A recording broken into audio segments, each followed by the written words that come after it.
directeur général des mines de la géologie, monsieur le consultant géohydrologue, qui nous rassemble ce matin dans cette salle, monsieur Barak Idi, le représentant du PDGM, cher préfet, messieurs les secrétaires généraux, chers invités, soyez. Nous sommes là comme le programme nous le demande pour passer quelques heures et valider le rapport qui va nous être soumis par le consultant, M. Ouedraogo.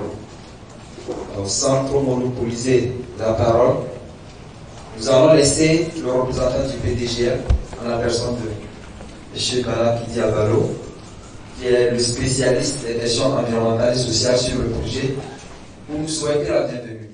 Messieurs les secrétaires généraux, messieurs les membres de la société civile, mesdames et messieurs du protocole conformé, le coordonnateur du projet aurait bien voulu participer à cet atelier, mais à la dernière minute, il a été empêché et m'a demandé de le représenter pour la cérémonie d'ouverture. Nous sommes présents ici dans cette salle pour la validation de la cartographie des mines artisanales et à petite échelle et les carrières clandestines. C'est un atelier de validation, mais c'est en même temps aussi un atelier de sensibilisation pour nous permettre de prendre conscience après avoir fait le point de la situation des carrières sur l'étendue du territoire. Nous allons voir ensemble où va notre pays et quelles sont les décisions que nous pouvons prendre ensemble afin de pouvoir faire une gestion durable qui puisse profiter à nos enfants aussi demain. Donc c'est après tout un atelier pédagogique et nous vous invitons à mieux vous imprégner. Nous savons que les gens ont déjà pris connaissance du document et à trouver des solutions idoines pour que demain notre pays ne se transforme pas à des montagnes et des trous partout, mais que ayant eu la situation que nous avons aujourd'hui, que nous prenions des décisions pour voir comment nous pouvons gérer ces carrières clandestines et ces petites mines que nous avons laissées partout. C'est vrai que ça entre dans le quotidien de nos parents, ça fait survivre les gens, mais au même moment, nous devons faire en sorte que cela ne puisse pas compromettre la survie et la vie de nos enfants demain. Donc, nous vous souhaitons la bienvenue et nous prions tout un chacun d'avoir une concentration nécessaire afin de pouvoir se prononcer valablement sur le document produit par le consultant et que demain nous disposions d'un outil solide pour que si je suis à Lomé ou partout où je rentre sur une carte, que je puisse dire oui, ici j'ai une carrière, ici j'ai un trou, ici j'ai ceci, et que qu'est-ce que nous pouvons faire à l'intention des préfets qui représentent aussi l'État au niveau des préfectures. Les maires ne sont pas encore là, mais qu'ensemble au niveau local, que nous commencions par voir comment nous pouvons gérer ces situations. Ça va être juste un petit mot pour nous permettre, comme nous sommes des techniciens, de commencer notre travail. Messieurs les préfets, Monsieur le représentant du coordonnateur du projet de développement et de gouvernance civile, PDGM, Monsieur le consultant, Messieurs les directeurs centraux, chargés de mission, secrétaires généraux, directeurs régionaux, et mesdames et messieurs, chers participants à vos rangs et grades, tout protocole respecté. Et c'est un plaisir pour moi de prendre la parole au nom du ministre des Mines et des Énergies qui m'a fait cet honneur de le représenter. Donc, pour vous souhaiter souhaiter à mon tour la cordiale bienvenue ici à Betikopé, dans ce bel hôtel, et suite à l'invitation que nous vous avons adressée. Vous allez vous-même constater que depuis un certain temps, c'est ensemble que nous faisons tout. Quand je dis tout, vous comprenez ce que je veux dire par là. Tout, c'est-à-dire tout ce qui doit être fait pour renforcer la gestion transparente et le renforcement de la gouvernance dans la gestion du secteur minier. Nous avons engagé cette marche commune depuis bientôt déjà 3 ans. Et cette démarche est une démarche participative et personne ne dira le contraire. Et aujourd'hui, comme vous le savez tous, c'est intitulé Atelier de restitution de rapport secret, mais à mon sens, nous irons au-delà. Comme vient de le dire d'ailleurs le représentant du coordonnateur du PDG. Un rapport n'est qu'un document, mais en réalité, et ce dont il sera ici question, on aura besoin de vos observations, de vos recommandations, de votre avis par rapport à ce que nous allons représenter. Le conséquent va nous présenter. En réalité, le travail qui a été fait, c'est une photographie. C'est une photographie du territoire national. Et la photographie s'est focalisée sur les zones qui ont fait l'objet ou qui continuent à faire l'objet d'extraction de matériaux de construction. Vous verrez. C'est triste. Vous verrez comment nos activités impactent notre milieu de vie. Vous verrez comment les carrières d'extraction de matériaux de construction sont en train de phagocyter les terres cultivables. Les terres cultivables aussi bien que les terres habitables. Vous verrez sur les images et je suis sûr que ça va attirer votre attention. C'est de ça en réalité qui sera question au cours de cette journée de travail. Donc ensemble, il va falloir qu'on réfléchisse après avoir donc écouté et observé l'impact de l'activité, des activités que nous menons sur notre terre de vie, la terre que nous ont légué nos parents, que nous allons léguer aussi à nos progénitures. Donc il va falloir qu'on réfléchisse ensemble sur les mesures à prendre. Je sais, la construction, les bâtiments, les constructions des infrastructures, ça ne va jamais s'arrêter. Bien au contraire, et ça va beaucoup plutôt s'intensifier avec l'augmentation de la population, etc. Tout ça là, la modernisation, tout. Mais il va falloir qu'on trouve quand même des solutions pour faire en sorte que l'extraction de ces matériaux de construction là se fasse dans le respect des règles. Que ce travail se fasse sans que notre milieu de vie ne constitue pas en même temps un danger pour nous qui y vivons. Donc, je ne veux pas trop vous retenir en haleine. Je vous souhaite à tous et à tous un bon séjour à Betikopé, que notre journée de travail soit couronnée de succès.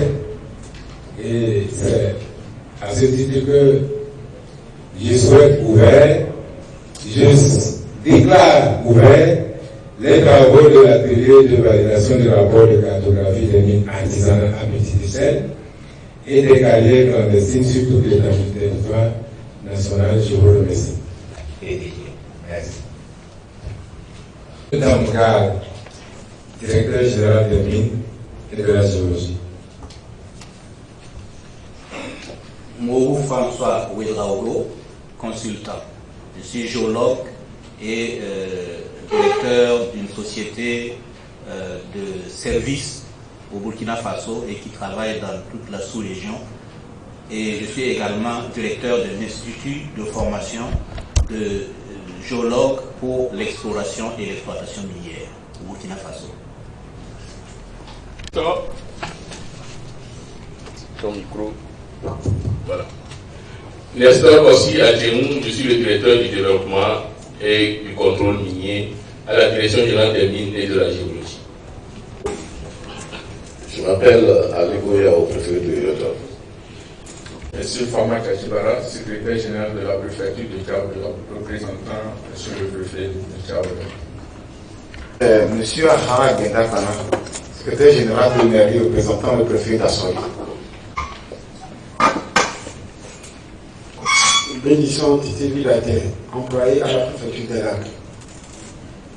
Akato Romalégoy, secrétaire général de la préfecture de Vaud, représentant le préfet de Vaud. Georges Agoreka Djamani, secrétaire de conseil de la préfecture d'Izion sortant, représentant le préfet d'Izion. Francis Romy Aïda, secrétaire général de la préfecture de la Baie, représentant le préfet. Je suis à la direction générale de la cartographie. Je suis directeur de la cartographie à la direction générale de la cartographie. C'est la ville de l'habitat. Moi, c'est Dambela Koudjo, je suis directeur du département à la Société nouvelle de phosphate du Togo. Je m'appelle Kaboui Kaleti, je suis chargé de mission au ministère des Mines et des Énergies. Je suis spécialiste en mines et géologie pour le PDG. Une région Karaï-Sawan. Hervé Anayo, je suis coordonnateur de l'ONG Nouvelle Élite. Nous sommes à Ilamagno dans les plateaux, dans la préfecture de l'Est. Donc je voudrais profiter, remercier tous les participants ici et vous donner l'information que nous sommes partenaires du PDGM dans le contexte actuel. Merci. Ici c'est Madame Akoyawa, entreprise d'activité inverse, exploitante du sable à Vaud. Je suis Akoji Bernard, directeur de la société Omicap, exploitant de sable à Darabé. Ici Ali Kabi Passadi, préfet de ce pouvoir. Merci, monsieur. Bakoussa Moukari, préfet de Riga. Merci. Direction générale des mines et de la géologie. Moi, c'est Mokondi Nampan Nisao, géologue à la direction générale des mines et de la géologie, chargé de la gestion du système d'information géologique et minière en cours de mise en place. Yawa Baba, comptable à la direction générale des mines et de la géologie. Assistant juridique de l'ONG SARS. Moi, c'est Karamon Agazama Messassa. Je suis le directeur régional maritime des mines et de la géologie. Vous avez M. Achiso Komla, secrétaire financier de la société Sotiagrave à Dalavec. Vous avez M. Clément Placo-Vignon, je suis de la société civile, je suis donc de l'association Nouveaux Citoyens, partenaire du projet de développement de gouvernance minière. Merci beaucoup. Merci Koublou, directeur exécutif de l'ONG ACOM, représentant la société civile de ITIE International auprès des pays d'Afrique francophone. Et le tenant Moukodo des douanes togolaises, office togolais des recettes. Et Oscar, je suis géologue, représentante de la FEMET, l'association des femmes du secteur minier ou en entreprise du Togo. Je suis Kouloukodio Messa, je suis à la direction de l'information de la cartographie au ministère de la planification du développement et de la coopération. Je suis Dini, géographe et point focal de l'Agence nationale de gestion de l'environnement dans les préfectures de Vaud, Yotam, Bamono et Lac. Infrastructure, contrôle de qualité, direction des hydrocarbures. Agomefa, directeur de l'établissement Agomefa, exploitant. Bonjour à toutes et à tous, et sois Biouti, directeur de l'environnement.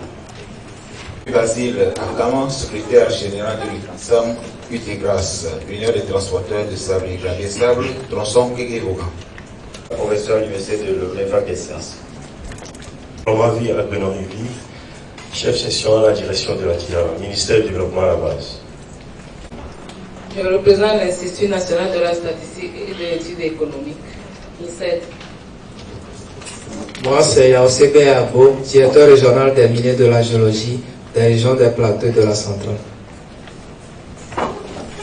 Merci, bonjour chers tous. Je suis Sombré Touté Radjouk, je suis ingénieur géologue de la direction générale des mines de la géologie. Bonjour, je suis Blaise Aïno, expert en ingénierie de formation, journaliste spécialiste mine et directeur de l'œil d'Afrique Média. Merci. Bonjour, je suis Bilben Wanda. Je suis le directeur des recherches géologiques et minières auprès de la direction générale des mines et de la géologie. Je suis Akapo Ayefoumi, venant de suivi de carrière Transon et de Gomé à Sao. Je suis Diallo Pamifélis, secrétaire général de l'UTRASA, syndicat de la Gomé. Je suis Debo Kofi Edem, analyste de projet au secrétariat général de la présidence. Bonjour, je suis Condamné Soubri, responsable du programme à la Fédération des ONG au Togo, FOMTO. Kofi Ebenio, géologue à la Direction générale des mines. Bonjour à tous, Bodounou Kofi Vincent de Paul, géologue et assistant du consultant. Bonjour, je suis Ali Akaï, journaliste, directeur du site d'information atlantiqueinfo.com. Bonjour, je suis Degotia Komla Mevois, économiste, chargé d'études au ministère de la Planification du Développement et de la Coopération. Félicika Ditanibé, sociologue de formation au ministère de l'Action sociale, de la promotion de la femme et de l'alphabétisation. Je m'appelle Takba Basile, je suis expert en gouvernance minière société civile et je suis également en charge du programme gouvernance minière à l'ONG Comites basé à Bassar. Je précise également que Comites est en partenariat avec PDGM, donc et sera en charge de la région de la Cara dans le cadre de l'accompagnement des artisans miniers. Merci. Les travaux de terrain, les livrables que vous avez été demandés à travers les PDR.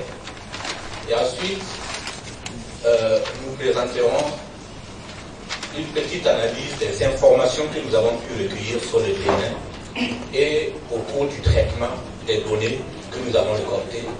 Et enfin, nous ferons une conclusion.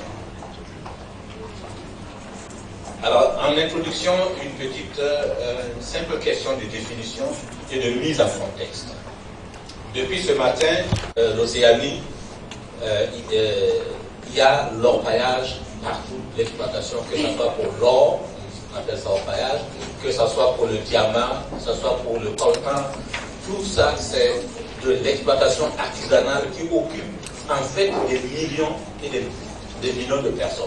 Et dans la sous-région ici, pour ce que je connais très bien, qui est le Burkina Faso, nous avons recensé environ 800 sites d'orpaillage à travers tout le pays.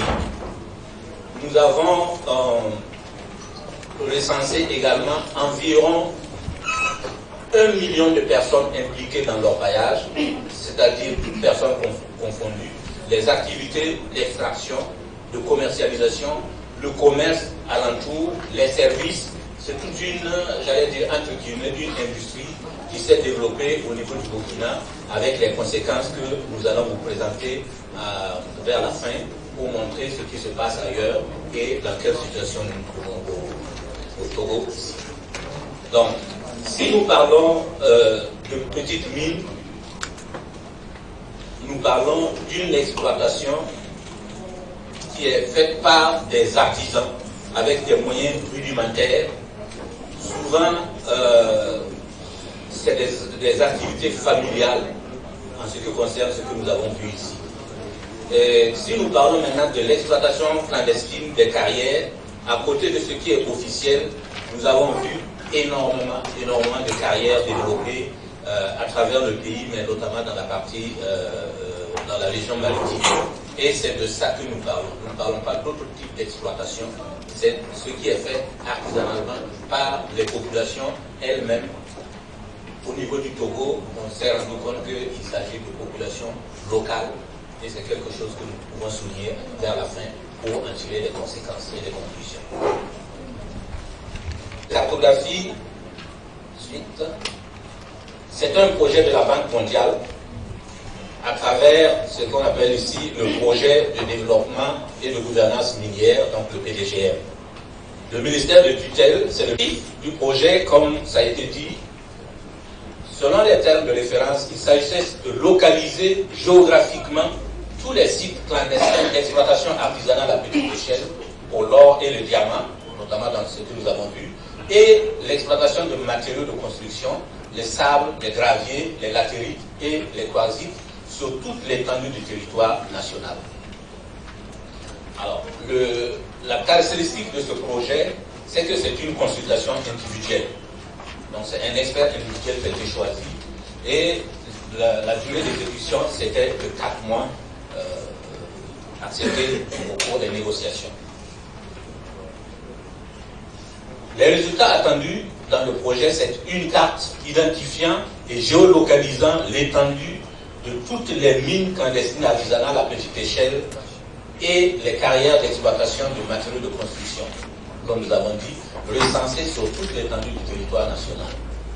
Une base de données compatible à des systèmes d'exploitation comme ArcGIS et les systèmes d'information géographique courants, renfermant toutes les données thématiques collectées, c'est-à-dire le classement des sites selon leur ressort administratif, la superficie de chaque site recensé, le type de minerai ou de matériel de construction, etc., que nous trouvons sur la place. Alors, le chronogramme prévisionnel, tel que ça avait été accepté lors de la signature du contrat, était que nous devions faire une synthèse bibliographique et donnant la méthodologie d'approche du travail. Cela était pour 16 jours. Nous avions 70 jours pour faire la collecte des informations sur le terrain et le traitement des données, la collecte des données plutôt sur le terrain, et le traitement de données plus la base de données SIG a produit environ 105 jours. Et maintenant, la production des cartes, on avait 25 jours pour faire ça, et la production du rapport final et la prise en compte des amendements, on avait 38 jours, et l'atelier de restitution qui a lieu aujourd'hui, un seul jour pour le faire. Ça, c'est ce qui était prévu lors de la signature du contrat. Dans la réalité, au cours de l'exécution, qu'est-ce que nous avons fait? Nous avons signé le contrat le 2 avril 2019, avec une notification de démarrage de la prestation le 10 avril, suite à la réunion de cadrage qui a eu lieu le même 10 avril 2019. Et le 12 avril, nous sommes partis sur le terrain pour le début de l'exécution des travaux de terrain. La suite. Pour les travaux de terrain, il faut dire que nous situons ça dans un contexte de consultation individuelle. Ça veut dire que l'individu devrait parcourir l'ensemble du territoire et ramener les résultats qui sont attendus. Dans la réalité, il était acceptable que nous ayons un accompagnement des services techniques du ministère, notamment la direction des mines et de la direction générale des mines et de la géologie. Et dans ce cadre-là, nous avons bénéficié de données diverses, notamment un rapport qui avait été fait par M. Nabaloum Patrice, qui donnait la liste des sites officiels et les sociétés minières enregistrées au niveau du Togo, ce que nous avons reçu comme données récoltées auprès de la direction des mines et de la géologie. Et c'est le cas aujourd'hui de remercier le directeur général, M. Soul, les directeurs techniques centraux, M. Adjoum, qui est le point focal du projet, M. Wanda, qui est là, le directeur de la recherche, et 2 géologues de la direction de la géologie des mines, qui doit être dans la salle ici. Et puis nous avons surtout reçu des appuis des directeurs régionaux d'Akapamé, de Kara, avec M. Agboyao CBA et M. Tchatsia, qui je crois sont dans la salle ici, et bien sûr de divers agents et d'opérateurs qui sont dispersés dans l'ensemble du pays, auprès desquels nous avons eu un appui important, parce que c'est eux qui savaient exactement où se trouvaient les différents points, et ils étaient très gentils, selon parfois des recommandations des directeurs régionaux, pour que nous puissions les avoir avec nous, pour nous guider, pour nous amener sur un certain nombre de points.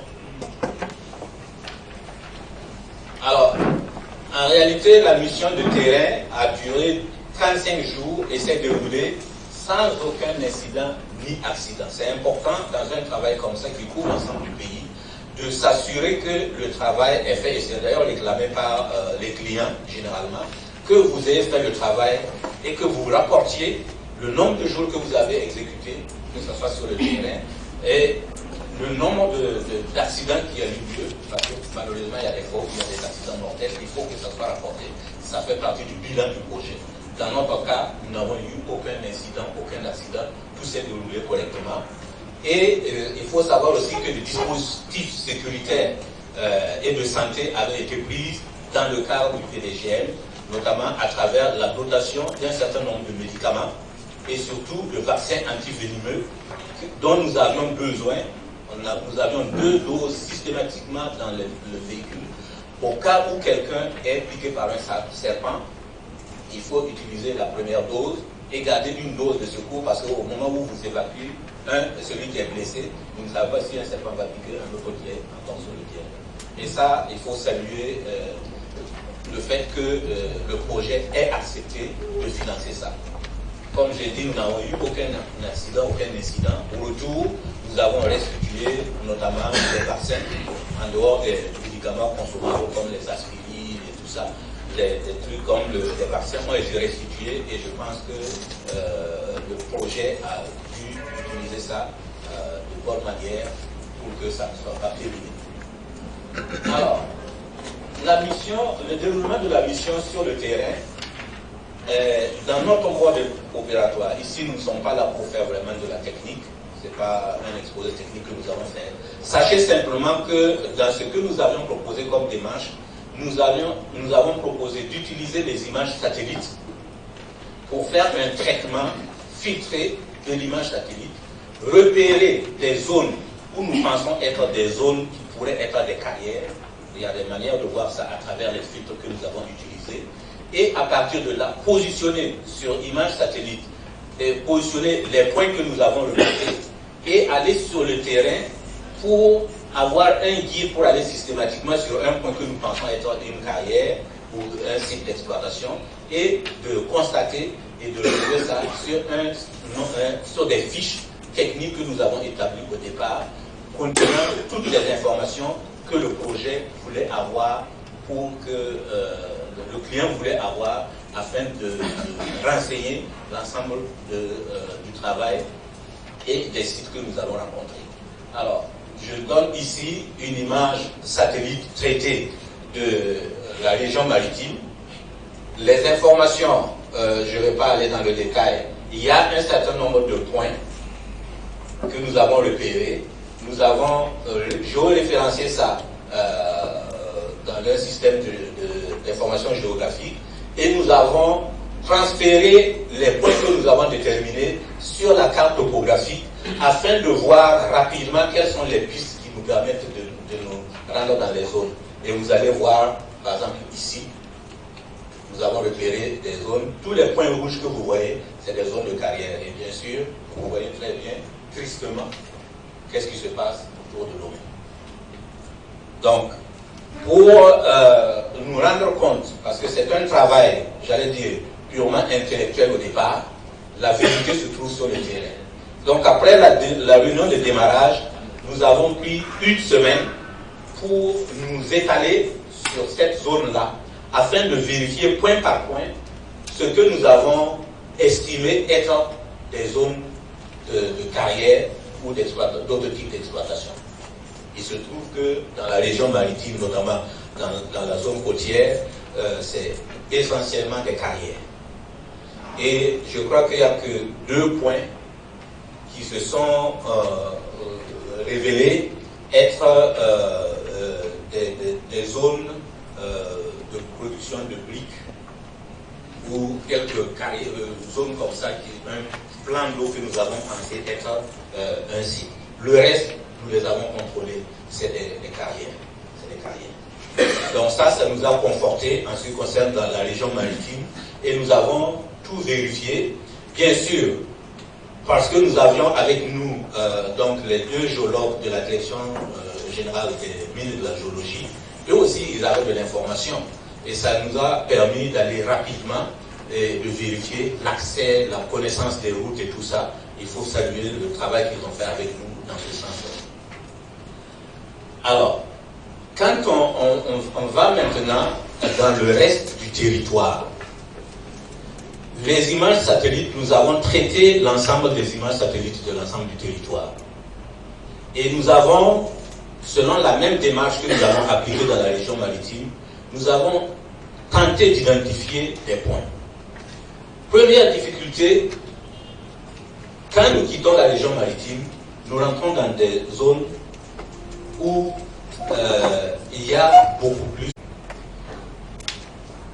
où les images satellites ne sont plus parlantes. Et pour pallier à cette difficulté, ici, nous nous sommes appuyés sérieusement sur les directions régionales et les agents des carrières, les autorités administratives et coutumières que nous rencontrions systématiquement, c'était prévu dans notre mot opératoire, et les travailleurs qui sont sur les sites ou qui sont dans les villages mais qui ont des sites, et ensuite les populations elles-mêmes qui nous donnaient des indications. Et aussi quand nous sommes dans une zone empruntée par les camionneurs, nous disaient, ah, on dirait que ça c'est un gros camion qui est passé, on accoste quelqu'un, on demande, est-ce que vers là-bas, là, à la fin de la route, là, est-ce qu'il y a pas... Ah oui, oui, c'est une carrière, on prend du sable, on prend du gravier. Et c'est comme ça que nous avons pu pallier aux problèmes que nous avions dans le reste du territoire. Alors, une chose importante, c'est que en ce qui concerne les exploitations de carrières clandestines, ça c'est un peu facile. Mais en ce qui concerne l'orpaillage, c'est beaucoup plus compliqué parce que l'orpaillage est développé le long des rivières. Et le long des rivières, c'est comme on sait, c'est des forêts-galeries, donc il n'y a aucune image qui apparaît et souvent vous n'avez pas de pistes avec des camionneurs qui vous amènent là-bas. C'est là où nous avons été chanceux, sur conseil des personnes que nous avons rencontrées, notamment les directeurs régionaux, qui nous ont dit, voilà des agents que nous connaissons parce que nous travaillons avec eux presque tous les jours, allez-y les voir. Et quand on les a vus, on a changé de tactique d'accès au terrain. Nous montions sur les motos, et puis c'est eux qui étaient nos guides, et on faisait les pistes avec ça, et on allait point par point sur les sites donnés. Parfois, eux aussi, ils sont perdus, dans le sens que il y a des zones où on dit non, on pense qu'il doit y avoir quelque chose là-bas, et on interroge les populations. Et les populations, parfois, nous renseignent, mais suite, dans les renseignements, il y a des fois où nous avons des réticences pour les renseignements. On en reviendra sur ça pour les difficultés que nous avons rencontrées. Alors, après avoir fait tout le mode opératoire, la manière dont nous avons travaillé sur le terrain, les appuis que nous avons vus, quels sont les livrables que nous pouvons présenter. C'était très simple, selon les termes de référence. Il s'agissait de donner une base de données géoréférentielle, indiquant clairement en degrés carrés minutes secondes et en degrés décimaux la position du terrain, de la zone en question, la superficie, il fallait évaluer ça, ou le périmètre, la profondeur de chaque site, ainsi que la localité et le ressort administratif. C'était vraiment important. Et cela devrait se faire sous format vectoriel compatible avec les systèmes d'information géographique, les SIG, et doit être fourni à la fin des travaux. Ça, c'est vraiment la mission qui nous a été donnée. Alors, nous présentons d'abord la base de données digitales. Il y a bien sûr, on nous a demandé une clé de lecture. Si vous avez un fichier, un gros fichier dans lequel il y a plein de choses, il faut savoir comment on lit ça. Donc, quand vous accédez, et c'est sous forme digitale, on ne peut pas imprimer, c'est trop vaste, parce qu'il y a tellement de données à renseigner.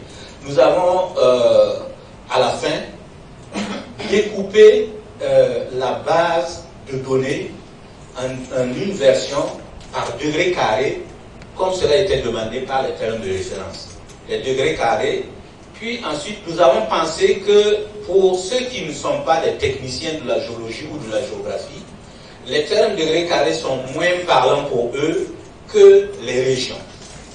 Et donc, nous avons pris l'initiative de présenter également la base de données sous la forme de découpage des régions administratives, voilà, pour faciliter l'accès pour certaines personnes, catégories de personnes.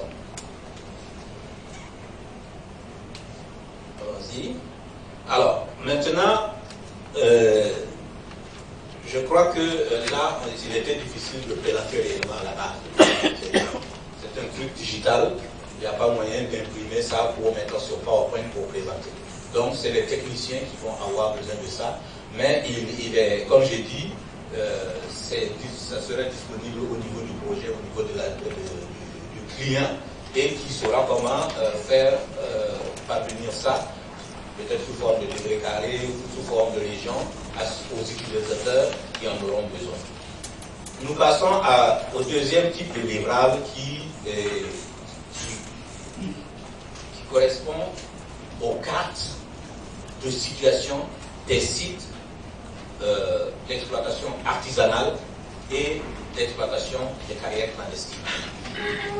Alors, il était également demandé que nous puissions trouver le moyen de montrer, comme j'avais mis dans les termes de référence, j'avais rappelé, il fallait montrer la substance exploitée.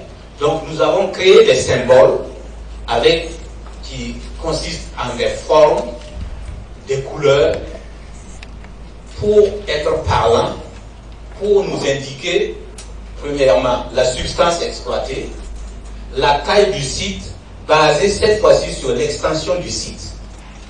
Bien sûr, la difficulté d'évaluation pour l'or, par exemple, qui devrait être en fonction du tonnage. Donc, il y avait une difficulté. Donc, notre représentation ici, que vous voyez sur les cartes là, va concerner essentiellement beaucoup plus les substances de carrière. Et en ce qui concerne les sites d'or et de diamants, il faut considérer que ce que vous voyez sur les cartes, ce sont des indices. Parce que techniquement, on ne peut pas dire qu'un gisement d'or a une valeur en fonction de la taille de l'exploitation. Non, c'est en fonction du produit, du tonnage qui a été exploité, qu'on dit ça c'est un petit gisement, c'est un grand gisement, c'est un gisement de taille mondiale, c'est énorme. Donc nous ne pouvions pas faire ça dans le cas de ce projet, mais donc nous avons mis la symbolique. Tout ce qu'on va représenter, par exemple, ça c'est pour l'or, vous voyez les marteaux et les pipes, ça veut dire que c'est le symbole de l'or, et nous avons mis la couleur jaune or pour indiquer c'est l'or. Et nous avons mis l'argile ici, on choisit les symboles comme on veut, pourvu que ça soit représentatif. Le diamant, pour faire le cristal, et les graviers, les latérites, on a mis une couleur rouge. On a choisi ça comme ça. Il s'agit de toujours lire les cartes en fonction de la légende qui est systématiquement associée aux cartes. Il y a des fois où nous avons des sites où nous avons les latérites et les graviers ensemble. Nous l'avons indiqué avec la même symbolique, mais les couleurs représentant les latérites et la couleur représentant, oui, ici, sur cette carte, il n'y a pas, mais les graviers. Quand nous avons l'or et le sable, nous avons décidé de symboliser ça comme ça. Quand nous avons du sable et du gravier, nous avons symbolisé avec la couleur du sable et le gravier. L'or, sable et gravier, on a mis une forme et ainsi de suite. C'est comme ça la clé de lecture au niveau de la symbolique. La suite. Alors, les cartes qui nous ont été demandées, il fallait les situer en degrés carrés. Nous avons ici la carte générale du Togo. Les différentes couleurs représentent le découpage en régions, mais nous avons superposé les degrés carrés auxquels nous avons donné des numéros. C'est ainsi que, si je m'en vais de ce côté, nous voyons bien que les 5 degrés carrés, il y a le numéro 1 correspond à la feuille de Lomé, qui, vous voyez, il y a la région maritime plus la région des plateaux qui se retrouvent dans le même degré carré. C'est important de situer ça sur la carte générale afin que les gens puissent se repérer. Si je suis de la région maritime et je veux regarder ce qui se passe dans ma zone, je suis obligé de prendre le degré carré de Lomé qui est là. À Kakpamé, lui, il est bien situé dans ça, mais vous voyez qu'il y a un petit morceau qui se trouve dans la région centrale, et ainsi de suite. Donc ce découpage est important pour pouvoir lire et exploiter les documents cartographiques qui sont affichés sur le mur. La suite. Les résultats. Donc nous avons donc établi les cartes par degré carré avec la localisation des différentes substances exploitées sur le front topographique national au 200 millième, comme cela nous avait été demandé dans les TDR. Donc, la suite. Voilà comment ça se présente. Et ce sont les mêmes cartes qui sont affichées au tableau en taille réelle. Donc, ici, nous donnons des informations importantes. D'abord, la feuille que vous voyez, le degré carré est localisé ici et c'est ce qui est brisé. C'est la carte, la façon de lier. Tous les points qui sont là, la symbolique est là, ça représente ce que j'avais présenté avant, la symbolique, c'est là. Et nous avons défini les tailles. Pour définir les tailles, nous avons utilisé des cercles de diamètres différents. Là où il n'y a pas de cercle, ce sont des indices. Là où il y a un cercle qui est petit, notamment correspondant à un tableau que vous trouvez en détail sur les cartes, ce tableau donne les différentes substances et nous avons défini ce que nous appelons, selon l'extension du site, puisque c'est ce que nous avons utilisé comme critère de détermination de la taille. Nous disons, si c'est 1 hectare, 10 hectares, 20 ou 30 ou 100 hectares, on appellera ça taille 1, taille 2, taille 3, et ça c'est bien indiqué selon ce qui se passe ici. Donc quand vous faites la lecture, nous prenons par exemple ce point-là, qui est un grand cercle autour de ce qui est indiqué ici comme substance. Nous avons la taille, vous le verrez ici, et vous voyez que si nous avons mis taille 1, taille 2 ou taille 3, vous revenez sur le tableau de taille et vous allez voir que, ah oui, ce site-là est facile par rapport à un qui n'a pas de cercle autour de lui. Voilà la clé de lecture des cartes que nous avons pu faire. Ça, c'est basé sur un système de travail technique qui concerne la cartographie minérale. C'est une discipline de la géologie, cartographie minérale, et j'ai eu la chance de faire mon DEA sur ça. Et j'ai travaillé avec ça pour d'autres exploitations. Et aujourd'hui, j'ai eu la chance de pouvoir appliquer ça dans ce projet-là. Alors, à côté de ces informations importantes sur la symbolique et les tailles, nous avons des informations sur le projet. Okay? Nous avons systématiquement, selon chaque carte, je n'arrive pas à lire ici, mais nous donnons les statistiques. Les statistiques de cette feuille-là. Quand vous allez lire en détail, vous allez trouver qu'on a dit argile, gravier, les nombres de sites sont ici, et au total, on dit 104 ou 105 ou 110 ou 50.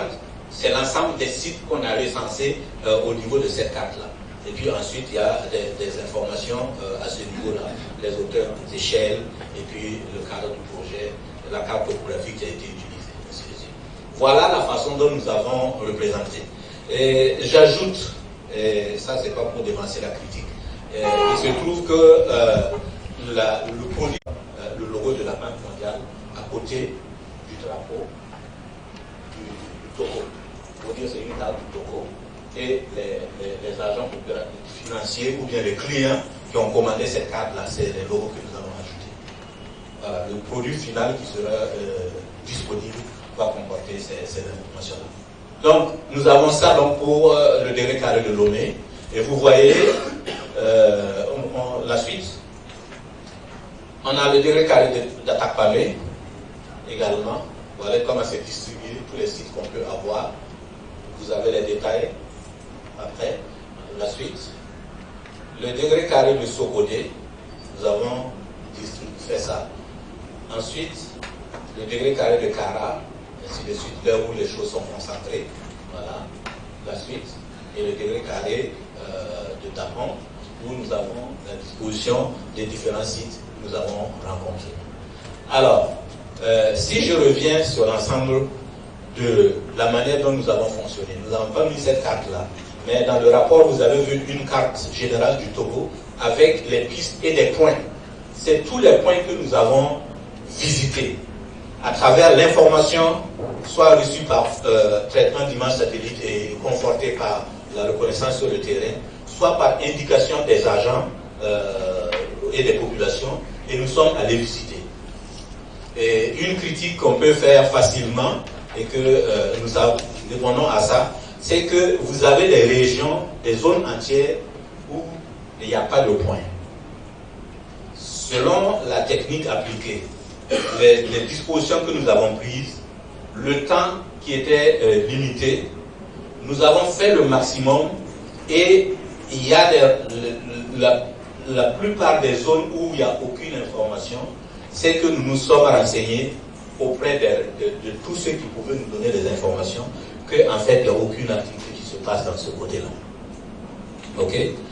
Il y a eu quelques points où nous avons essayé d'y aller et nous avons eu des difficultés d'accès. Ça se ressent, mais comme a dit le directeur général, une carte de ce type est une photographie instantanée d'une situation donnée sur l'ensemble du territoire. C'est une donnée évolutive, soit en moins, soit en plus. Les carrières peuvent disparaître. C'est pas aussi facile que ça, on va les retrouver d'une manière ou d'une autre. Des sites d'orpaillage surtout peuvent disparaître et d'autres peuvent apparaître. Donc c'est à l'administration de savoir quelle est la périodicité du renouvellement de cette photo afin de suivre les années de vie du système. Voilà. Donc c'est très important de faire ce point-là. La suite. Alors, dans les livrables, nous avons proposé de donner un catalogue des sites. Ce n'était pas demandé par les termes de référence. Mais nous nous sommes sentis capables de le faire et de faire un catalogue qui est également évolutif. Ce n'est pas complet. Mais ce que vous allez voir dans le catalogue, il s'agit de certains aspects tels que la taille de la population qui était demandée dans les fiches que nous devions remplir. La taille de la population, la localisation détaillée et les accès, les routes locales qui conduisent, les pistes locales qui conduisent à ça, et des éventuelles illustrations qui peuvent être des photos, également des renseignements sur les méthodes et les techniques d'exploitation. Tout ça, c'est difficile à représenter sur les cartes comme nous avons présenté. Alors, nous nous sommes dit, ça c'est accessible à tout le monde. Il faut avoir la possibilité de gérer des données. Donc c'est au niveau de l'information centrale. Par contre, un catalogue, qui est un document qu'on peut éditer, avec des fiches qui comportent les renseignements, voilà, ça peut être accessible à beaucoup plus de personnes. Et donc le catalogue a pour intention, ici, région maritime, le canton, le degré carré de Lomé, la taille du site en renseignant ces 2 hectares, orientation des terrains, c'est-à-dire quand vous arrivez, il y a des carrières qui sont orientées nord-sud ou nord. Donc nous étions obligés de prendre cette direction-là. Donc ça, c'est le modèle de représentation ici. On ne peut pas présenter ça. La direction, l'orientation et tout ça, on ne peut pas mettre. La préfecture, non, la profondeur moyenne, ici, ça essaie d'un site de 1 mètre. La population que nous avons trouvée sur le site, il s'agit de 2 personnes que nous avons rencontrées. Et voilà la localisation détaillée du site avec les grands axes, les grands centres qui peuvent être, et les pistes qui permettent d'aller exactement sur le site, avec des coordonnées géographiques bien déterminées qui sont placées ici. On a le nom du village, on a le nom de la préfecture, et le type de site, c'est une carrière. Okay? Voilà. Et on renseigne encore plus, par exemple ici, le minerai ou la substance qui est exploitée, il s'agit de gravier. Les méthodes d'exploitation, c'est à ciel ouvert. Voilà. C'est ça qu'on appelle un ciel ouvert, c'est pas en souterrain. Ensuite, nous avons, comment dire, la situation, l'état du site. Il s'agit ici d'un site peu actif, parce qu'effectivement, il n'y avait que 2 personnes qui étaient sur la place. Et le propriétaire du site, ici, nous avons eu la chance que le propriétaire nous a donné son nom et nous avons pu faire mettre ça dessus. Et voilà comment le catalogue est fait pour tous les sites. Donc, j'ai oublié de dire dans les statistiques que nous avons recensé un grand nombre de sites, environ 431, et puis il y a environ 55 sites d'exploitation artisanale d'or et de diamants. Les diamants, il n'y a que 3 sites que nous avons recensés. Donc tout ça, c'est disponible dans les informations. En 4e partie, nous nous sommes dit voilà les 431 sites au niveau statistique, ce qui est réparti sur l'ensemble du territoire. Il y a 379 sites de carrière et 52 000 artisanales. J'ai dit 55 parce qu'on a ajouté le diamant. Alors, quand nous faisons toutes les observations, on analyse les données récoltées, les informations que nous avons pu avoir auprès des populations, ce que nous avons vu réellement sur le terrain, le nombre de personnes, la profondeur des sites, on arrive à nous faire une idée et nous disons sincèrement, l'orpaillage au Togo n'est pas comparable à celui des pays comme le Burkina, le Ghana, le Sénégal, le Mali, la Côte d'Ivoire, la Guinée. Pourquoi? En ce qui concerne l'orpaillage, je mets ici un site d'orpaillage que nous avons vu sur le terrain. Vous voyez, 2 personnes. Je mets à côté ici un site d'orpaillage qui se trouve du côté du centre nord du Burkina. On n'a pas pris l'ensemble, mais regardez déjà les travaux qui sont été faits. Ça, c'est fait dans le cours de la rivière, alors que ça, c'est fait en terrain dur, où les gars exploitent. Et j'ai mis ici, c'est pas peut-être très visible, mais quand vous allez voir dans les catalogues, vous allez voir qu'il y a ici sur ce site-là qui se trouve au sud-ouest du Burkina, où nous avons fait une cartographie pour une société minière. Il y avait sur ce site-là environ 500, plus de 500 personnes. Il y a eu un jour où, le premier jour de rachat, il s'agissait de près de 5000 personnes qui ont convergé de toute la sous-région pour venir envahir ça. On ne pouvait même pas marcher. Nous qui voulions voir le site comme ça, on était en insécurité totale que nous avons été obligés d'abandonner et d'aller chercher ceux qui contrôlaient le site. Parce qu'il y a des agents qui contrôlent, ils sont organisés eux-mêmes. Et c'est eux qui nous ont permis d'ouvrir la piste et nous avons payé pour traverser le camp et aller sur les sites, marcher sur les sites pour voir l'extension ce qu'il y a. Et les gars, c'est comme des fourmis, c'est comme des abeilles qui envahissent et ce n'est pas du tout la même chose qu'on voit au niveau du Togo ici. D'accord? Ensuite. Alors, avant d'arriver à ça, on revient en arrière si possible. C'est simplement de dire ça, c'est le cas des mines artisanales d'exploitation d'or et de diamants. En ce qui concerne les carrières, c'est terrible. Je l'ai dit et je le répète. Ça, quand vous arrivez le jour où le site est fonctionnel, vous avez des centaines de personnes comme des grappins autour des camions avec les pics, les pelles en train de jeter. C'est terrible. C'est terrible. On l'a constaté, on l'a vu. Malheureusement, nous n'avons pas d'illustration parce qu'ils nous interdisaient de prendre des photos. Vous ne pouvez pas prendre de photos, c'est interdit. Si tu veux ta vie sauve, si tu veux regarder des informations, tu mets ton appareil photo dans ta poche et tu discutes. Et ensuite, sur ces genres de sites, on n'obtient pas d'informations autres. C'est à qui ça appartient, ça n'appartient à personne. Ok? Alors, c'est là que j'ai dit, on va parler donc de l'impact, des impacts environnementaux. On n'en finira pas d'en parler, on l'a dit, les carrières et l'emprise sur l'environnement et la question de la réhabilitation. Et je dis ici, de façon péremptoire, le plus grand désastre sur l'environnement est causé par l'exploitation des matériaux de carrière pratiqués par des milliers de personnes. Constat réel, analyse des faits, nous avons été sur le terrain, nous avons vu, nous n'avons pas de photos pour le dire, mais nous avons des témoins qui sont des agents de la direction de la géologie des mines, qui font le tour, et ceux qui étaient avec nous, parfois ils les saluent, et puis bon, d'accord, mais en réalité, les gars, ils ne veulent pas vous écouter, vous voulez l'enseignement, vous ne donnent pas, parce que vous êtes venus pour nous déranger. Est-ce que ce n'est pas pour les photos maintenant pour vous montrer l'impact? DG l'a dit, les images sont parlantes. Voilà, ça c'est un site qui est à côté, dans la région maritime, nord-ouest d'ici. Vous voyez les cocotiers, si je peux les appeler comme ça.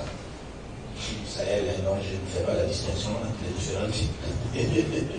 Voilà. Mais regardez la carrière dans laquelle on se trouve. Voilà un arbre, et vous savez combien d'arbres ont été descendus. Je ne sais même pas pourquoi ils ont gardé celui-là comme ça. Et vous pensez qu'il va vivre longtemps? Non. Et ça, c'est la côte ici. Hein. C'est la côte ici. Et vous voyez, on est en train de détruire les champs. Donc les plantations, c'est détruit. Ok? Et sur cette zone-là, c'est étendu. Bien sûr, il y a un aspect que je n'ai pas évoqué, et c'est exprès. Il y a des sites officiels. Il y a des sites qui sont autorisés et qui payent leurs taxes et qui ont leurs papiers et qui nous ont montré. Nous avons des photos et tout ça, nous ne pouvons pas montrer dans ça parce que ce n'était pas l'objet. Donc nous avons complètement, comme disent en anglais, we have discarded this information. Donc on n'a pas mis cette information ici. Mais ces sites-là sont développés à côté de sites officiels. Malheureusement, à l'entrée de l'ONES. À côté de sites officiels, les gars ont leur autorisation, ils ont montré leur papier et ils disent qu'ils avaient été contrôlés à quelques temps avec la direction et les agents de la direction qui étaient là étaient effectivement passés pour prendre des informations et tout ça. Mais à côté d'eux, vous avez des pelleteuses qui sont là, des camions qui chargent et sans problème. Nous avons constaté qu'en réalité, et ça je rentre dans l'analyse des informations, les clandestins viennent sur des zones qui sont des petites buttes ou des petits lopins qui sont restés accessibles, mais insuffisants pour qu'on demande un permis. L'information, vous l'avez certainement, mais nous sommes obligés de le constater et de le mettre dans les faits. Et il y a des cas comme ça. Et en ce moment-là, ils se disent pourquoi je vais aller payer de l'argent pour un bout de terre ou d'une zone comme l'ensemble de la salle ici ou bien l'ensemble de la cour. Non, si je peux ramasser ça rapidement et filer, il ramasse rapidement et file. Mais il continue à faire des cratères tels que vous voyez. Ça aussi, c'est non loin d'ici. Voilà ce que nous avons trouvé et voilà ce qui reste sur le terrain. Alors, vous allez dire c'est un cours d'eau, non, c'est pas un cours d'eau, c'est travail humain, c'est travail d'exploitation. Et donc ils ont pris ce qu'ils voulaient et le reste est en train de se dégrader complètement et ça va continuer. Voilà l'autre ici. Voilà. Ici, c'est le type de ramassage de gravier. Ils sont dans le lit de la rivière, ils ramassent des cailloux des graviers, ils vont aller laver, et ça aussi c'est un des produits qui est vendu à côté du sable. Ça c'est exploitation de sable également. Ça ici c'est exploitation de matériaux de sable dans le cours de la rivière en travaillant sur des roches qui sont pourries, et c'est des gneiss, techniquement on appelle ça des gneiss, et c'est eux qui donnent du sable, et ces sables-là qu'ils ramassent comme ça, ils rassemblent et les camions viennent acheter. Mais vous voyez les cratères lunaires et les dégâts qu'on fait avec ça. Et c'est étendu, extrêmement étendu. La suite.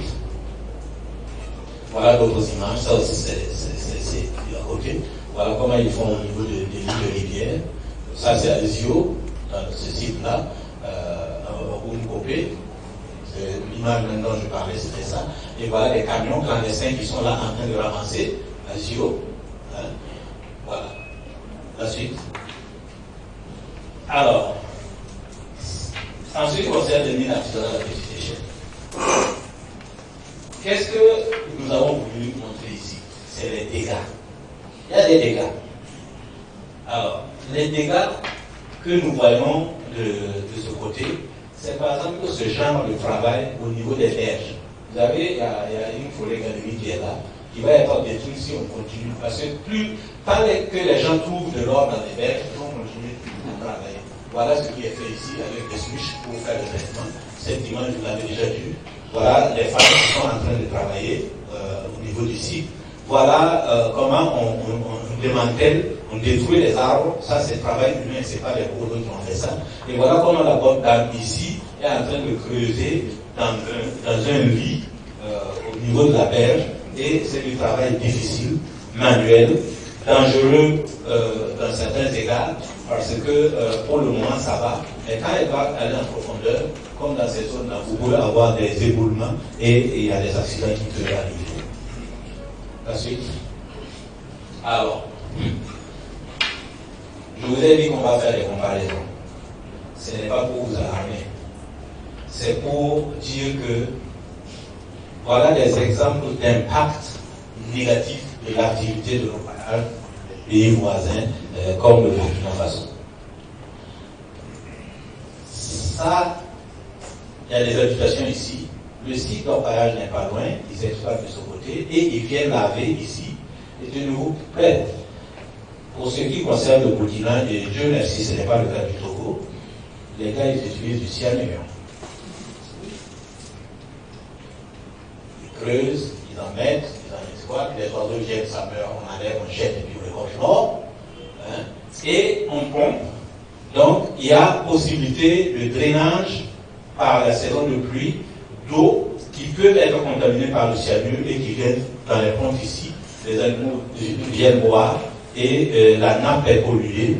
Vous buvez de l'eau et on parle du cyanure qui lui tue immédiatement. Mais vous avez le mercure qui tue très très lentement.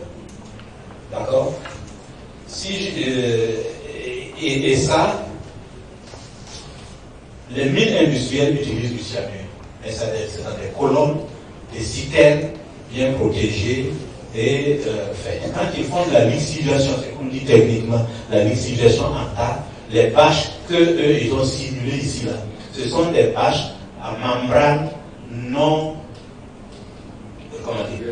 voilà, imperméable, de telle sorte qu'il n'y a aucune possibilité d'infiltration. Mais regardez ce qu'ils rejettent comme produit, qu'ils sortent de là, ils rejettent hors de la bâche. Ça veut dire que ça contamine immédiatement ce qu'il y a ici. Et ça, c'est au Burkina Faso, ça se fait au Mali un peu, ça se fait en Côte d'Ivoire, ça se fait en Guinée, au Ghana, ça se fait. Donc vous voyez que entre ces images-là, et notre pauvre dame qui est en train de creuser, ou qui est en train de parler, je préfère la dame qui parle que ces gens qui récoltent beaucoup plus d'or, mais qui sont des dangers réels. Il y a eu des cas où on a recensé, on a déclaré des catacombes de bœufs qui ont bu ici. Parce que vous voyez, normalement ça va. On devrait avoir un grillage, une protection telle que personne ne peut venir. Dans certaines contrées, en Afrique, on met même un grillage au-dessus afin que les oiseaux ne viennent pas boire là-dedans. Parce qu'on protège la nature. Ici, c'est purement sauvage. Voilà. Et c'est ça, on va continuer, je ne vais pas dévancer les choses. En matière de conclusion, la suite, ce qui a été accompli au cours de ce projet, l'ensemble du territoire a été couvert et on peut désormais avoir la photographie du LEMAP, donc l'exploitation minière à petite échelle au Togo, au mois de mai 2019. Nous soulignons ici le caractère hautement temporel de la cartographie minérale. On l'a déjà dit, le DG l'a dit, je l'ai répété, lui certainement dans la conclusion, c'est un état des lieux à un moment donné, et c'était le type de projet même, le caractère consultant individuel de la mission, qui couvre l'ensemble du territoire, y compris un travail de terrain. C'est énorme. Nous nous sommes débrouillés, on est arrivé avec le concours des uns et des autres, mais nous sommes arrivés. Mais s'il y avait des projets de cette ampleur-là, il faudra qu'on nous révisions techniquement à démontrer aux bailleurs qu'on gagnerait plus à mettre ce genre de choses-là en consultation de bureau ou de groupe afin de permettre la couverture beaucoup plus facile. N'eût été le support personnel que j'ai à mon niveau, on aurait fait un travail moins fouillé que ça. Et la critique viendra, on verra bien ce que vous allez dire, mais c'est un caractère important. Ça ne peut pas être fait par un individu normal. Voilà. Il faut être capable de défendre ça. Et comme avait dit tout de suite le chargé de l'environnement, il s'agit aussi du ministère des Finances, il s'agit du ministère des Mines de l'Énergie, bien sûr, mais il y a celui qui discute sur les fonds. Et tout ça, tout le monde, je pense que tout le monde est dans la salle ici, et l'information passe. Nous sommes les techniciens, nous sommes ceux qui donnent le travail sur le terrain, on sait quelles sont les difficultés. Et je sais que les techniciens qui sont ici feront un certain nombre de critiques et nous aurons la possibilité de répondre pourquoi nous sommes à ce niveau-là. Il y a la durée très limitée de la composante terrain, travaux de terrain. Au cours des négociations, nous avons voulu mettre au moins deux mois et demi, ou même 3 mois de terrain, afin de pouvoir consacrer plus de temps à aller point par point. On peut partir aujourd'hui, ne pas pouvoir traverser et demain pouvoir traverser. Mais quand vous avez le calendrier qui est fixé, et vous ne pouvez pas dépasser parfois ça, malheureusement. C'est un problème.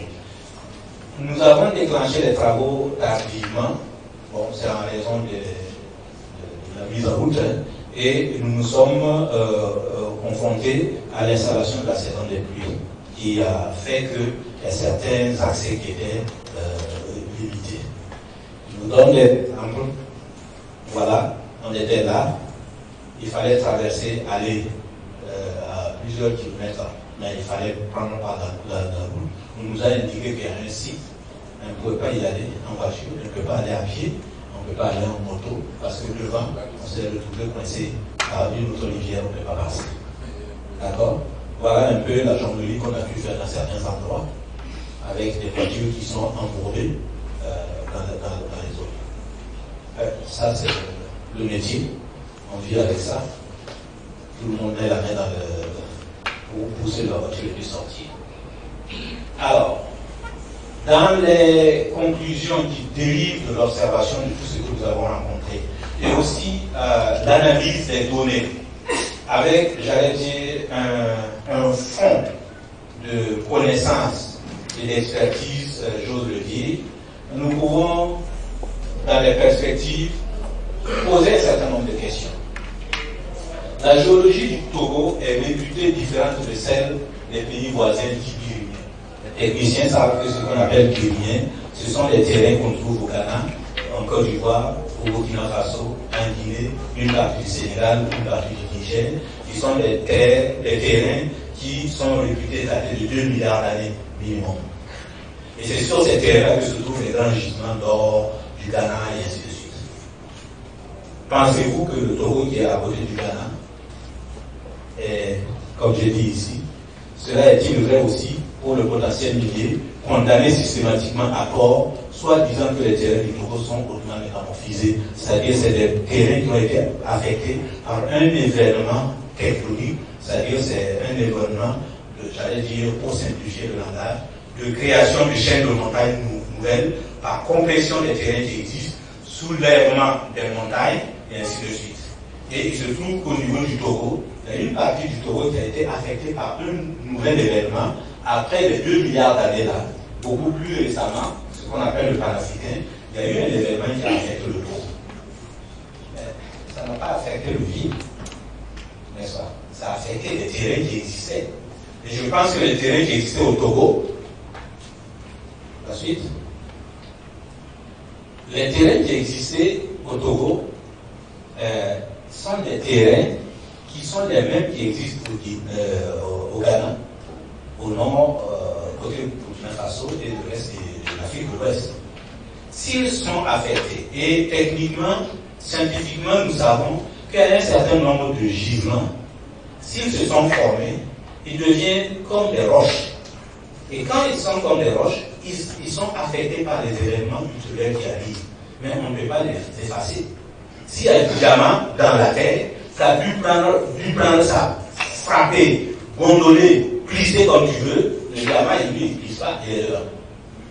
C'est pas parce que le terrain est affecté récemment que le terrain n'a pas ce potentiel-là. Donc, je le dis, pour renverser cette perception, alors, oui, pour renverser cette perception, il y a, et c'est déjà certainement en cours, c'est un levé géophysique aéroporté, magnétique et radiométrique, suivi d'un contrôle au sol, et la réalisation consécutive d'un plan minéral sont recommandées suite à nos observations et à la compilation et à la comparaison avec ce qui se passe ailleurs.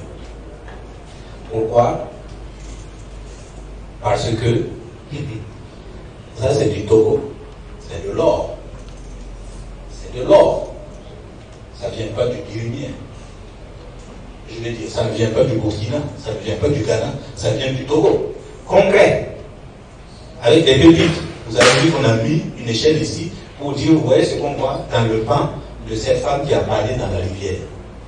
S'il est là, ici, il existe sur le terrain. Et pas simplement dans la rivière. D'accord? Et ici, du diamant. On n'a pas besoin d'être en RDC. On n'est pas au Ghana, on n'est pas au Tortilla, en Côte d'Ivoire. On est ici, au Togo. Et on l'a trouvé. Nous avons photographié, on nous a mis dans les mains de ceux qui exploitaient, et nous avons pris la photo réelle, et nous avons mis ici. Donc il y a un potentiel minier au Togo qu'il faut confirmer pour pouvoir attirer les investisseurs et développer cette richesse du sous-sol qui est là, qui est sous-estimée, mal connue, on n'en parle pas parce que de réputation, le Togo est sur les terrains, soi-disant panafricains, qui sont plus jeunes. C'est pas vrai. Le panafricain est un événement tectonique qui affecte les terrains qui étaient là. Et nous, en métallurgie, comme nous l'avons appris à l'école et nous avons confirmé sur nos travaux de terrain, l'or, le diamant, le cuivre, c'est un élément géologique qui subit les mêmes déformations que le terrain qui l'encaisse. Il ne disparaît pas. La déformation ne fait pas disparaître l'or. D'accord? Les techniciens sont dans la salle. Je crois qu'on est tous d'accord pour dire qu'il y a quelque chose qu'on a levé. Si il y a un des résultats importants, positifs, à souligner, c'est ça. La suite. Merci pour votre attention.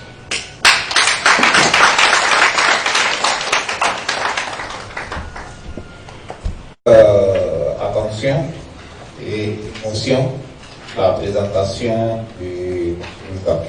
C'est vrai que nous, on avait déjà pris connaissance de son travail. Il a fait un certain nombre de recommandations en ce qui concerne le travail du terrain et puis la composante très limitée de son travail.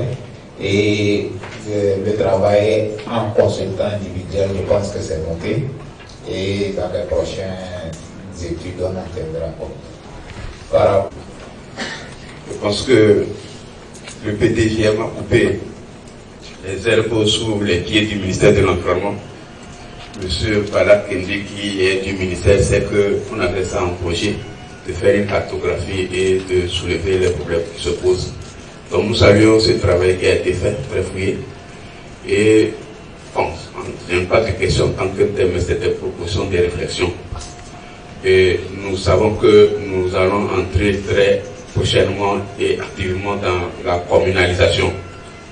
Et je souhaiterais qu'au niveau du PDGM, qu'il soit envisagé d'organiser des ateliers de restitution dans les préfectures où le phénomène est très avancé. On a parlé de la région maritime. Et dans la région maritime, nous sommes très sollicités souvent par rapport aux plaintes. Quand vous prenez Soko-Sito en allant vers Michindove, quand vous prenez Dalavé, on pourrait même dire que toute la préfecture de Vaughan est devenue carrière. Donc il y a de cela 3 semaines que nous avons eu une séance de travail présidée par le ministre même de l'Environnement avec les exploitants de ces carrières et nous avons sonné l'alerte. Donc je pense que cette restitution c'est nécessaire pour que les maires et les gouvernements locaux prennent vraiment à cœur cette problématique. Parce que je suis sûr que comme les gens ont envie de se faire réélire, les gens vont vouloir chercher des ressources pour construire leur commune, pour être réélus. Et l'une des ressources qui sera vraiment exploitée, ça va être les carrières. Donc il faut vraiment faire cette restitution et sonner l'alerte. Deuxième préoccupation, je pense que tout ça là découle du fait que le gouvernement lui-même n'a pas une politique de logement. Tout le monde cherchait à se construire sa maison. Donc si l'État lui-même avait une politique de logement et d'habitat qu'il encadrait, nous n'aurions pas eu connaissance, nous n'aurions pas ces problèmes-là. Je pense qu'il faut accélérer, peut-être même prendre les taureaux par les cornes pour régler ce problème-là. Et la dernière préoccupation, je crois savoir que notre centre de construction et de logement était mis en place pour voir comment on peut valoriser les matériaux locaux. Donc ce centre-là est laissé pour compte. Il y a aussi le laboratoire des bâtiments qui devait faire également des recherches sur les matériaux locaux. Ces structures sont laissées pour compte. Je pense qu'il va falloir vraiment remettre en scène ces structures-là pour que nous puissions savoir ce qu'il y a lieu de faire pour préserver nos écosystèmes. C'est essentiel. Donc, je pense que ces 2 structures-là dépendent même du ministère des Mines, ou bien ces infrastructures. Ce sobre va nous...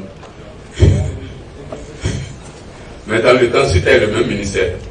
Donc, il faut vraiment qu'on pense à réhabiliter ces 2 structures-là. Donc, ce sont mes préoccupations. Sinon, le travail est impeccable, bien fait. Donc, peut-être que les géologues eux-mêmes vont vouloir se taquiner. Mais nos préoccupations, c'est de voir comment on peut faire pour remédier à cette situation très alarmante. Merci. Donner la parole. Je voudrais joindre ma parole à celle du directeur Sabio pour féliciter et remercier le consultant et son équipe. Bien sûr, équipe de PDGM, enfin la direction générale des mines. Je pense que le document est bien fait, avec bien sûr les insuffisances ou les limites. C'est les limites. Et ça, le consultant l'a dit. Je crois que c'est ça aussi. Je voudrais appuyer la proposition de ce bio pour voir la possibilité vraiment de conduire la restitution donc de ce travail région par région. Je pense que on pourra avoir des informations beaucoup plus complémentaires. Quand je prends par exemple la région maritime, vous voyez, au niveau de Silka Kondji, après l'usine, vous avez le mono, mais c'est une montagne, j'allais dire des montagnes de sable qui soient extraites de façon mécanisée. Quand on regarde sur la carte, on ne voit pas. Que c'est important. Quand on prend les plateaux au niveau de Tong, au niveau de Dom, vous avez des carrières là-bas. Quand on prend Blita, au niveau de Tcharbao, sur l'Anier, c'est bien l'Anier, et bien d'autres. Je crois que si c'est vraiment possible, ça c'est la direction de DM, si c'est vraiment possible de faire cette restitution pour enrichir ce travail qui est bien fait. Bon, je voudrais savoir si c'est possible pour le consultant. Vous voyez, sur les cartes, il est difficile de lire. Moi, je suis intéressé par exemple, ce qui se passe au niveau de la région de la Cara. Parce que nous avons des sites qui sont exploités d'or, de façon informelle. C'était de dire, quand on regarde sur la carte, est-ce que ces localités-là sont visibles? Bon, moi sur la carte, vraiment, je n'arrive pas à lire. Est-ce que c'était possible d'accompagner dans la carte des localités? Vous voyez un peu, non? C'est-à-dire que quand je prends la région de la Cara, on prend de l'or, on dit peut-être 6 sites, mais on ne sait pas exactement. Avec la carte, c'est difficile de lire. C'est pour ça que je voudrais voir si c'est possible. C'est-à-dire que et la carte, c'est bien, mais si c'est possible donc de ressortir, de localiser, de citer les localités, je crois que l'exploitation donc de ce document très très très riche et pourra être facilement utilisable par tous, j'allais dire. Donc voilà ce que je voulais dire. Je crois qu'au niveau de la méthodologie, il y a eu, si je ne me trompe pas, satellite, ça c'est la région, voilà, la région maritime. Et pour les autres régions, je crois que ça n'a pas été utilisé. Est-ce que vous pouvez nous confirmer? Et si c'est bien ça, quelle avait été la difficulté? Voilà. Donc, bravo pour la conclusion. Oui, nous avons de l'or. Oui, nous avons du diamant. Ça, il faut le dire. Parce que nous qui allons dans les communautés, nous recevons des témoignages qui peuvent être vrais ou faux. Mais nous, on dit que c'est vrai. On nous a montré un peu du côté du Ghana, l'exploitation qui était faite par les Chinois. Il paraît que les Chinois avaient déjà fait le travail de prospection très avancé et que il y avait débordement du côté du Togo, où il y aurait de grands filons d'or et autres. Donc, merci pour ce message d'espoir et avec le travail donc de la direction des mines, j'espère vraiment que tout va être mis en exerce pour le bonheur de nous tous. Merci. Des maires surtout. Nous avons voulu associer les maires à cet atelier, mais comme ils ne sont pas encore installés, c'est compliqué. Maintenant, nous allons faire une séance de rattrapage, peut-être pas avec le même document, mais on va l'utiliser parce que nous sommes en train de recruter un consultant pour nous proposer un guide de réhabilitation. Un guide de réhabilitation des carrières et mines. Et avant de valider ce guide, il est prévu une formation à l'endroit des préfets et des maires. Et là, on aura à faire la situation aussi d'abord avant de pouvoir présenter le guide. Donc peut-être nous allons nous rattraper après l'élaboration de ces guides. Ce n'est pas exclu. Nous avons aussi des forums de redevabilité. Malheureusement, nous sommes déjà passés dans les régions. Il reste la région de la Cara pourquoi pas que l'on peut profiter pour faire la situation là-bas. Si on avait le document au camp, puisque là-bas il y a beaucoup, on regroupe beaucoup de personnes, on devait profiter pour leur présenter. Peut-être aussi une autre solution possible, c'est qu'il y a l'information des orpailleurs. On va voir comment intégrer cela pour que ça fasse le tâche de. Bon, politique de logement, c'est pas comme dans les oreilles des sourds. Tout le monde est ici, tout le monde va contribuer pour cela. Centre de construction de logement, c'est la même chose. Et je pense que tout le monde va contribuer pour cela. Bon, ça c'est des contributions. Pour M. Dienda, possibilité de conduire la restitution, c'est la même chose. Sika Konyi, je n'ai pas compris. Vous dites qu'il n'y a pas Sika Konyi sur la carte ou bien que votre question c'est quoi? On n'a pas ça sur la carte. D'accord. Et il dit qu'il n'y a pas Sika Konyi sur la carte, Karamo aussi, les carrières de Karamo aussi. Et il est difficile de lire les cartes. Est-ce qu'on peut, il y a possibilité de mettre leur localité. La méthodologie, il a dit que vous avez utilisé des images satellites au niveau des maritimes, mais que vous n'avez pas utilisé la même méthodologie à l'intérieur du pays. Est-ce que vous pouvez expliquer? Les documents que vous avez qui constituent le rapport, et qui sont fournis, le produit livré, ce sont les cartes de 200 000.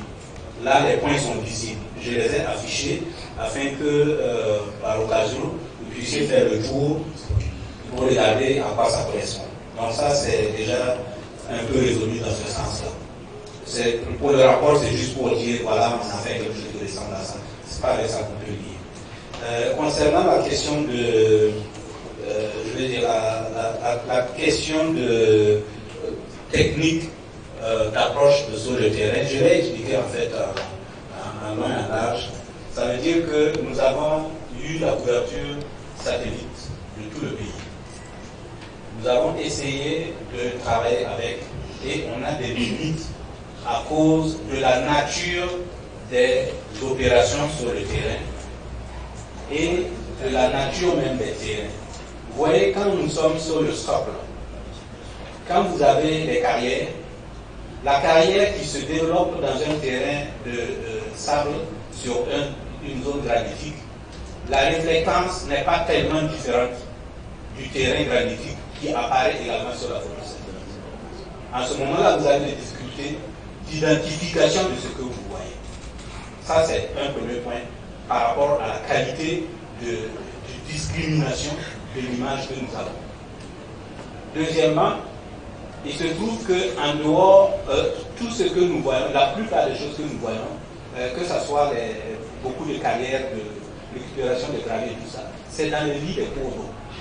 Les lits des cours d'eau ne sont pas visibles au niveau des satellites. Vous voyez bien sûr, il y a un cours d'eau, il y a une forêt dans le lit qui sort en couleur verte, mais vous ne pouvez pas voir à travers pour dire c'est là qu'on est en train de travailler. Ok? Concernant maintenant le fait qu'il y a certains sites que vous connaissez qui ne sont pas répertoriés, j'ai donné la définition, nous travaillons sur ce qui est clandestin. Ça veut dire qu'il y a certains sites que le commun des personnes connaît qui ne sont pas des sites clandestins. En ce moment-là, certains nous avons visités, on a même des photos, mais comme j'ai dit, ce n'est pas l'objet de notre étude. Et justement, la direction de la géologie et des mines nous avait déjà prévenu et nous ont donné la liste de tout ce qui est officiel.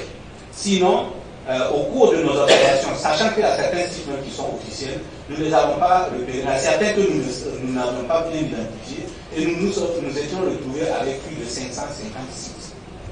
Et nous avons été obligés de fuir parce que l'information ne sort pas.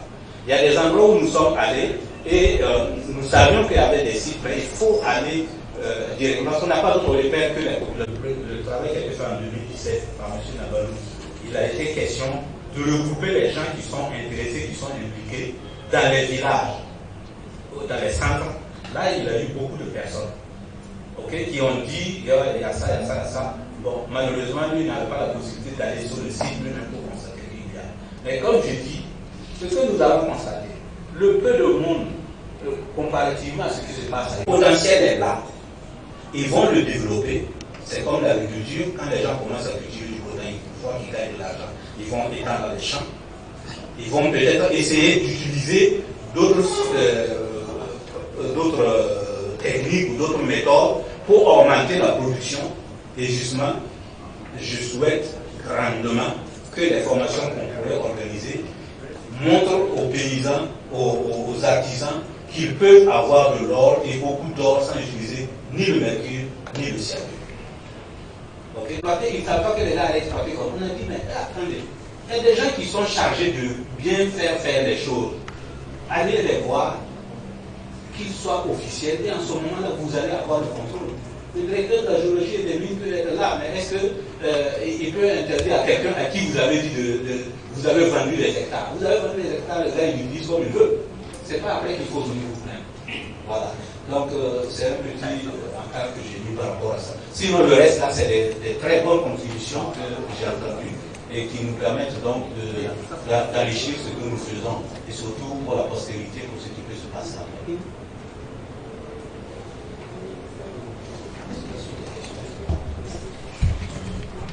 Revenir encore sur l'image satellitaire.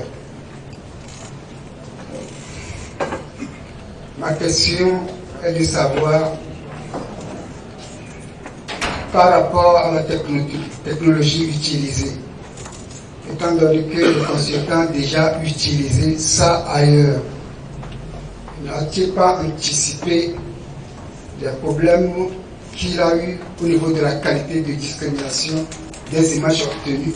Parce que le problème de végétation et le problème de différenciation de carrière sur un terrain graniteux s'est posé. Est-ce qu'il n'avait pas raconté ce problème-là avant pour l'anticiper? La deuxième question concerne les travaux de levée aéroportée qui sont déjà pas travaux, les dispositions qui sont en train d'être prises déjà pour la levée aéroportée. Bon, ma question est de savoir est-ce qu'on l'a couplé avec un suivi au sol? Si ce n'est pas fait, il faut exploiter les résultats de cette enquête pour enrichir,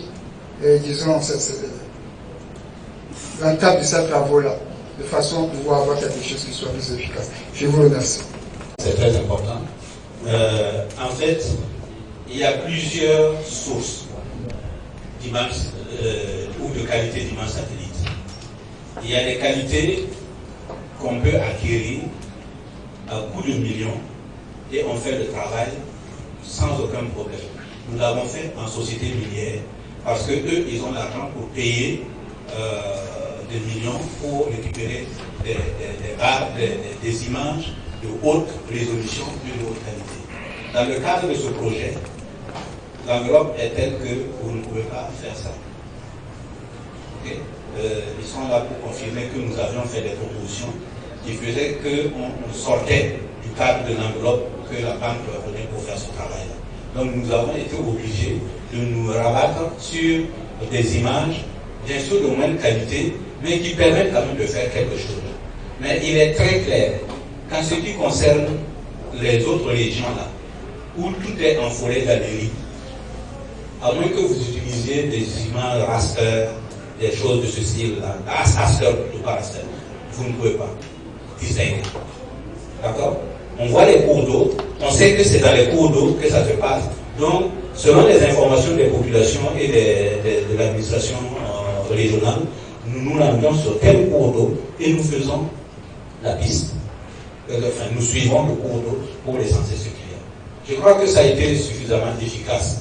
Les zones où, par exemple, toute la partie est du territoire, qui est sur des zones inaccessibles, les camions ne peuvent pas y aller, les orpailleurs n'y sont pas. Ce sont les populations même qui nous disent non, c'est pas la peine d'aller là-bas, il n'y a rien. Vous voyez? Donc on a quand même été assez conséquents sur ce que nous pouvons faire. Et l'utilisation des images satellites, ça a été limité par la qualité du spectacle et le projet.